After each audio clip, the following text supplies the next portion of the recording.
Since 1969, when 4 universities in the United States established the first connection between computers, thus giving rise to the birth of the Internet, until now, the world of information and communication has undergone a revolution without precedent in all the history of humanity. Technological development has enabled the reach of the so-called digital revolution to permeate virtually all fields and all levels of society. These developments occur so quickly that they affect our communication habits, changing our lifestyle at a speed that makes any studies on these developments increasingly obsolete overnight. While the benefits of this new and shifting scene are more than obvious, more and more critics warn of the danger of bad practices in our relationships as individuals and as society with the new media.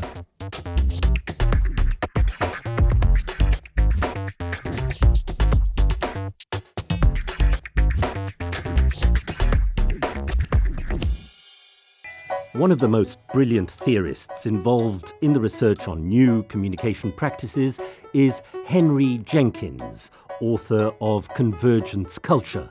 It is precisely in this work where, in a creative and novel manner, Jenkins exposes his fundamental lines of thought. We speak of a paradigm that starts off with the premise that the media is more than technology. It presents a panoramic view of the media in which content created by the users flows through multiple channels, a communicative universe with high democratic potential, where communication systems are interdependent and in which consumption is considered an internet practice. But if we want to understand the teacher, we must first understand the individual, the citizen, and the media user, who Henry Jenkins certainly is as well.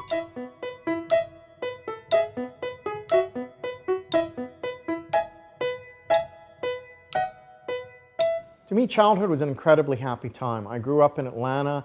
I had a life that was incredibly creative. I was encouraged to play and to write and to draw. And so for me, there was never a moment when I wasn't participating in my culture. And I tried as a parent to bring that into the life of my son. So when he was quite young, we began trading off bedtime stories. So my son, we'd read him a book one night, and the next night we'd ask our son to write a story. And as he wrote the story, we'd type it up, and we'd print them out from the computer, and he'd draw pictures in them, and then we'd Xerox them and send them to the grandparents as birthday presents and Christmas presents. So my son saw himself as an author at a very, very early age. And at the same time, what came into his stories were often the material of media. So it created a space for me as a parent to talk to my son about the importance of media in his life.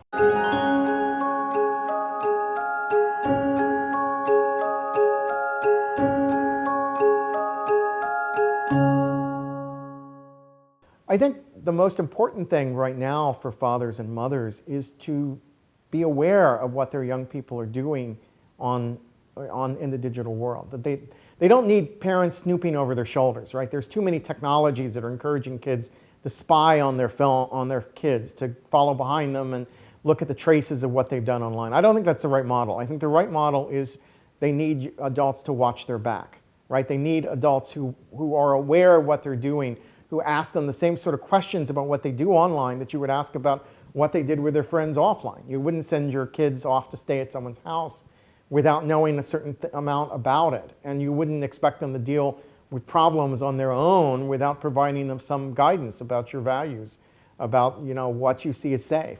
Aumentan los casos de acoso a menores en la red. La Fiscalía anima a denunciar casos como el de un ciberacosador que engañó a 60 víctimas de entre 8 y 17 años en toda España.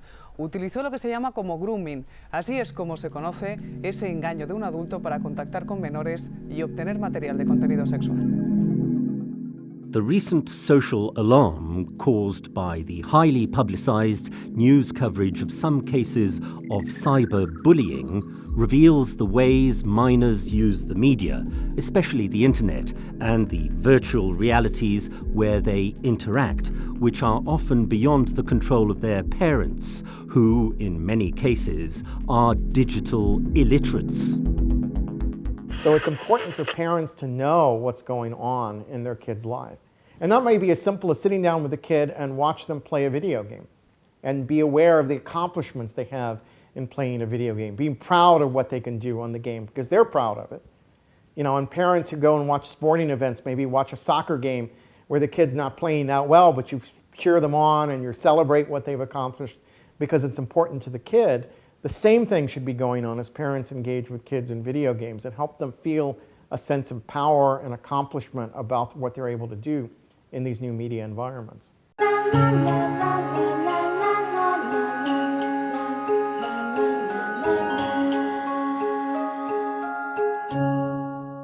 School is both the best of times and the worst of times, to borrow from Dickens.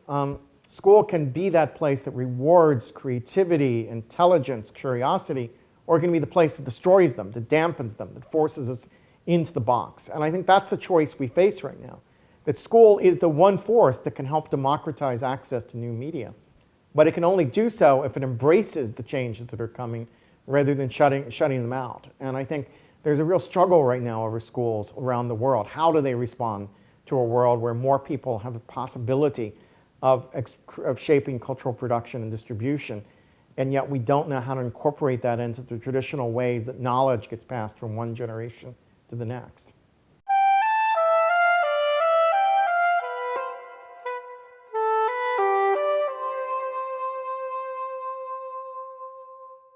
You know, happy days are when we spend time with other people. You know, I think we enjoy time together. And for me, that can be time together online, or that can be time together in face-to-face. Ultimately, in our society today, it's a mixture of the two, that we meet people face-to-face, we break bread with them, we drink with them, we laugh with them, but we also can continue those relationships online. But I think one of the exciting things about social media is we can carry our friends and our good times with us as we travel. Sunday, Monday, happy days. Tuesday, Wednesday, happy days. Thursday, Friday, happy days. The weekend comes, my cycle hums, ready to race to you. In America, in the 1960s, Alvin Toffler warned us that relationships would become increasingly disposable as the average American moves once every 4 years and frequently across regions, that we would cease to engage other people. We wouldn't know our neighbors. We wouldn't know the people who lived across the hall or across the street from us. But what's happened in the age of social media is we carry our relationships with us the way a turtle carries the shell on its back. It's part of us. And that infrastructure of connections with other people allows us, from people in my generation, we're rediscovering people we lost. That when I moved away from Atlanta after high school, and I lost track of many of my friends in high school, and gradually via Facebook, we're finding our way back together, and we're sharing old stories online. We're laughing with each other about our teachers or about the pranks or about old jokes or whatnot. And that's really also happy days for me in an age of social media.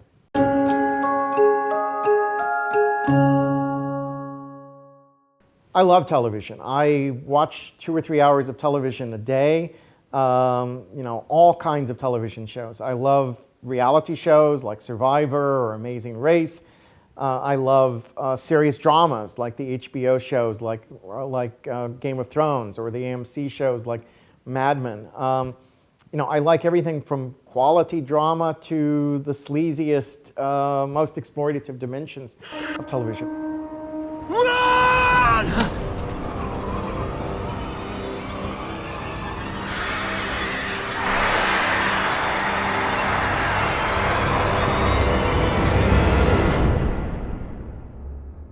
What's exciting about television is it's a long-form story, that we live with the characters, the worlds, the situations of a television show over an extended period of time. And the other thing that's exciting about television is it comes into our homes. So it's part of our lives, and we can claim a sense of ownership over it.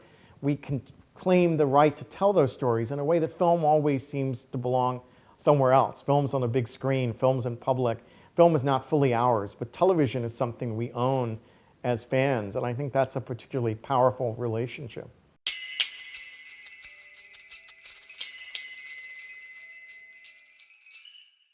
Play turns out to be one of those skills that teachers are most intrigued with, but they don't necessarily know how to bring it into their classroom.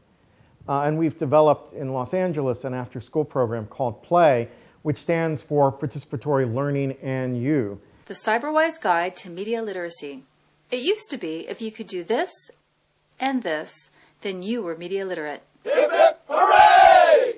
And we train teachers to help think about how to bring play into their classroom. And we do it by playing with teachers, by creating opportunities for them to play around with technologies, not to do so in a focused, systematic way, but to come up with creative projects and make them together and take risks. One of the things we do is have them make, using their cell phones, a 60-second how-to video, many of which turn out to be very silly how-to videos, but in 20 minutes time they have to make the video. They figure out how to make a production, they shoot the production, they upload the production, and they're over the hump in terms of beginning to use media production in their classroom.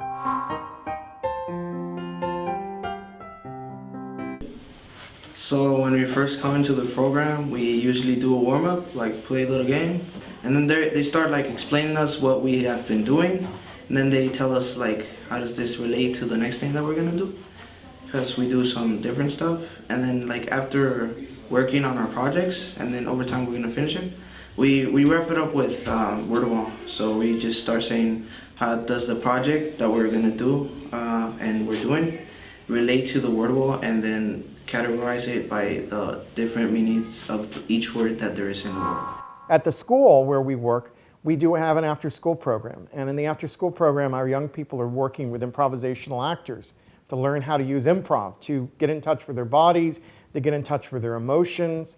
Often these are kids who have lived in cultures of violence and have a lot of strong feelings and they don't know how to express it. And so play acting, literally, becomes a way of exploring that.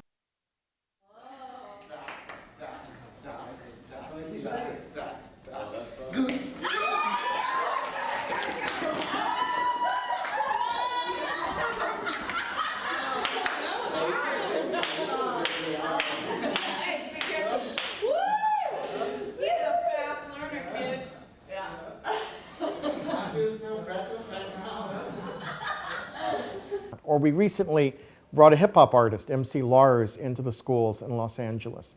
And he's been teaching kids to think about poetry. And specifically, he's working with the works of Edgar Allan Poe, the American poet and short story writer. And so he gets these kids to write hip-hop songs about Poe and to translate what they get out of reading Poe's work into some modern vernacular form that allows them to express something of their world. The red death will crash your party, and then I'll for good bring that to everybody. The red death will crash your party, and then I'll for good bring that to everybody. Damn, there be chicks everywhere, drinks in the air, stuff in the hair. Run from the sin, and what does he wear? Where does he go? Is he really there? So let me just run away to the thing. I got 9 lives in my state. Secondhand got me elevated out of my place. That be waiting for me when I touch down. Destiny coming the corner around, deciding whether I should not bounce, and where I do, he's shadowing the ground. He just did a video about Mask of Red Death, which is Poe's story of the plague, and this man who's having a party during the plague and invites his rich friends in to protect them from the plague, but the plague gets inside anyway and destroys them. And for young people, this was very much about class, about contamination, about the politics of who's safe and who's not in America today. And they created a very, very powerful video using hip-hop that translated Poe's story from the 19th century into a story of very contemporary society and how young people in especially the Latino neighborhoods in the United States are at risk from a variety of causes that richer kids are protected from.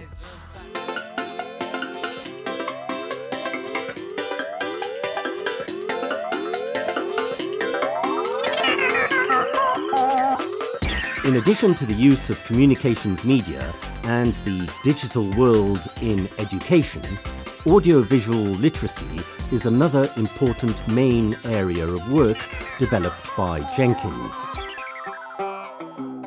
So that was a process of taking literature and playing with it, not seeing literature as something we simply critique or interpret, but as literature as a starting point for our own creative activities. And that's very much what we mean when we talk about bringing play into the schools.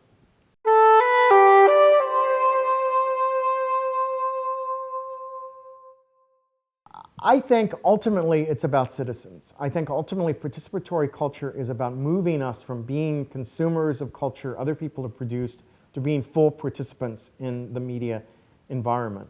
Now the word citizens is very loaded right now in the American context because some of the most innovative users of new media are not citizens. We've been doing work at USC on the Dream Activists. These are young people who are undocumented immigrants in the United States, many of them coming from Spanish-speaking countries in Latin America and Central America. And they're fighting for their rights to become citizens. They're fighting for their rights to education in the United States. Many of them don't have access to digital media at home. They're using school libraries and public libraries to have access to media. But they, in fact, have been incredibly innovative in their use of this technology. They're using YouTube to look directly into the camera and come out as undocumented. They're tired of hiding in the shadows, and they're speaking directly to the Americans about the experience of being undocumented through YouTube.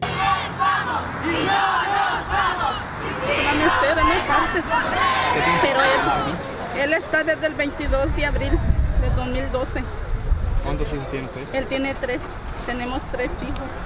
Yo estoy aquí con el objetivo que apoyarlos a todos los que están ahí en la cárcel para que los dejen libres y apoyarlos.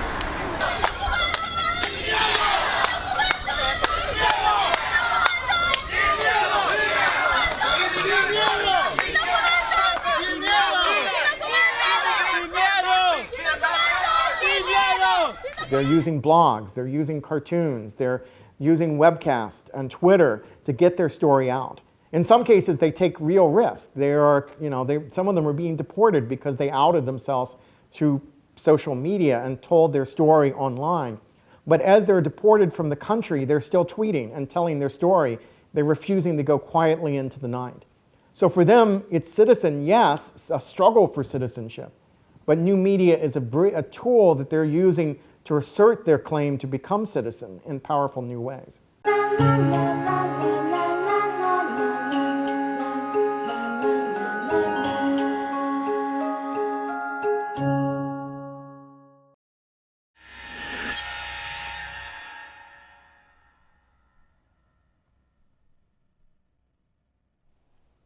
This is the construct. It's our loading program. We can load anything from clothing to equipment, weapons, training simulations, anything we need. Right now, we're inside a computer program? Is it really so hard to believe? Your clothes are different, the plugs in your arms and head are gone. Your hair has changed. Your appearance now is what we call residual self-image. It is the mental projection of your digital self. This isn't real. What is real? How do you define real? If you're talking about what you can feel, what you can smell, what you can taste and see, then real is simply electrical signals interpreted by your brain. This is the world that you know. The world as it was at the end of the 20th century. It exists now only as part of a neural interactive simulation that we call the Matrix. You've been living in a dream world, Neo. This is the world as it exists today.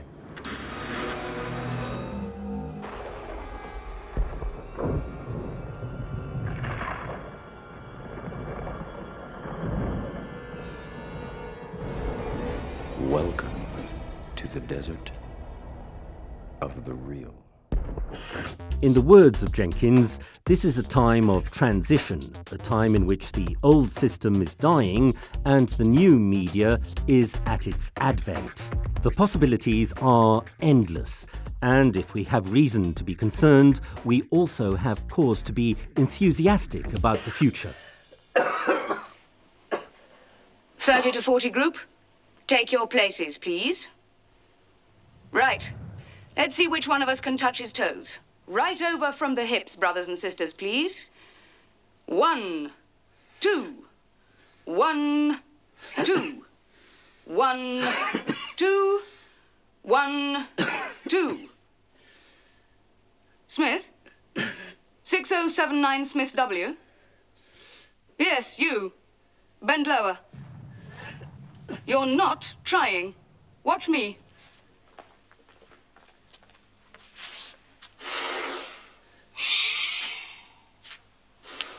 There, brother. That's what I want. Anyone under 45 is perfectly capable of touching his toes. I'm 39 and I've had 4 children. We don't all have the privilege of fighting in the front line. Remember our boys on the Malabar front. Just think what they have to put up with. If Orwell imagined in 1984 a world where Big Brother was watching us through an infinite network of cameras, reality has proved that in fact it is we who watch over Big Brother. It is we who build a type of collective intelligence by the way we participate and communicate using the different sources of media available to us. I'm an American, so for me, most of the future is a really exciting place. Traveling through Europe, I know that there's a tension between looking backwards and looking forwards. As an American, I'm trained to be optimistic, right? So for me, I look toward the future as a space where change is possible. I see myself as a critical utopian. People often think utopians are naive. We believe we live in the best of possible worlds. I don't believe that. If we go back to Thomas More, a utopia was no place. It was an impossible place. It was an ideal. But the point of utopia is we imagine a better future, and then we use that as a yardstick against which to judge the present. We know what we're fighting for, and therefore we can understand more fully what we're fighting against. So I'm optimistic in the sense that I believe it is possible to win a struggle to build a more democratic society. And I know what a positive outcome would look like. For me, that's about bridging and extending participatory culture until everyone has the ability to participate in the core conversations of their society. And I look backwards then at where we're at and say, what's preventing us from achieving that? What blocks our paths? What do we have to overcome in order to get there? We hold these truths to be self-evident, that all men are created equal. I have a dream that one day on the red hills of Georgia, sons of former slaves and the sons of former slave owners will be able to sit down together at the table of brotherhood. I have a dream. So being raised in Atlanta and watching Martin Luther King, in his I Have a Dream speech, he says, I have a dream of a better society. And he doesn't say, we sit back, do nothing, we'll get there, right? Technology will free us. That's not what Martin Luther King said. He says, I have a better society, let's fight to get there. He also doesn't say, it's impossible, you're already screwed. Capitalism is always going to win. There's no possibility of changing anything. He says, we can change the world if we work together.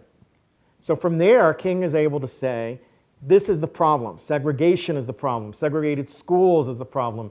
The class structure of an American society is a problem. How do we then build a plan to overcome it? And so for me, the future is something you build toward, something you work to achieve, not either a fantasy that we imagine will happen no matter what we do, or a fear that something bad is going to happen no matter what we do. The sort of optimism leads to complacency often, and skepticism leads to cynicism often. But in the middle between the two is what I call critical utopianism, which is the capacity to use our ability to imagine a better world to critique the society we're living in now and to forge plans that allow us to change the society to something we think better serve the needs of citizens. Sunday, Monday, happy days. Tuesday, Wednesday, happy days. Thursday, Friday, happy days.